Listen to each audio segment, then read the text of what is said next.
Mars 1802. Un petit fort perdu dans la vallée de l'Artibonite. À l'intérieur, 1300 Haïtiens affamés. Autour, 12 000 soldats d'élite de Napoléon, les meilleurs d'Europe. Le calcul est simple.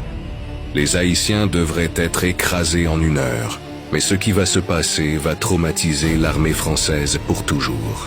Le commandant du fort s'appelle Louis-Dore Lamartinière. Il sait que la situation est désespérée. Il se tient devant ses hommes avec une mèche allumée à la main, juste au-dessus d'un baril de poudre. Il leur dit « Je ne vous demande qu'une chose. Si les Français entrent ici, je fais tout sauter.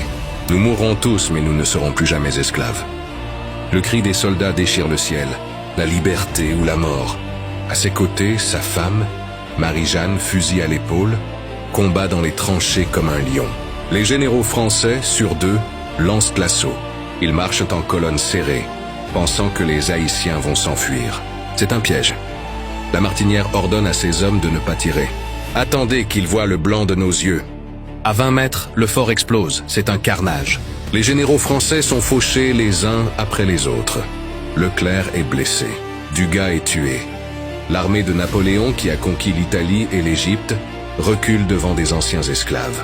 Le siège dure 20 jours. Les Français coupent l'eau. Le soleil est de plomb. Dans le fort, on meurt de soif. On mange les chevaux. On boit de l'urine pour survivre. Marie-Jeanne circule entre les balles pour distribuer le peu d'eau qui reste et recharger les fusils. Les Français envoient un messager pour demander la reddition. Réponse des Haïtiens. Une décharge de canon. Mais les munitions s'épuisent. Il faut sortir. Le 24 mars, Lamartinière décide l'impossible. Briser l'encerclement. En pleine nuit, les 900 survivants sortent du fort en silence. Ils chargent à la baïonnette à travers les lignes françaises. Ils passent comme des fantômes, tranchant tout sur leur passage. Le lendemain, les Français entrent dans un fort vide. Ils ont perdu 2000 hommes pour prendre quelques pierres.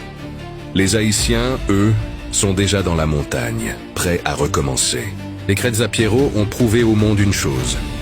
L'armée de Napoléon n'est pas invincible.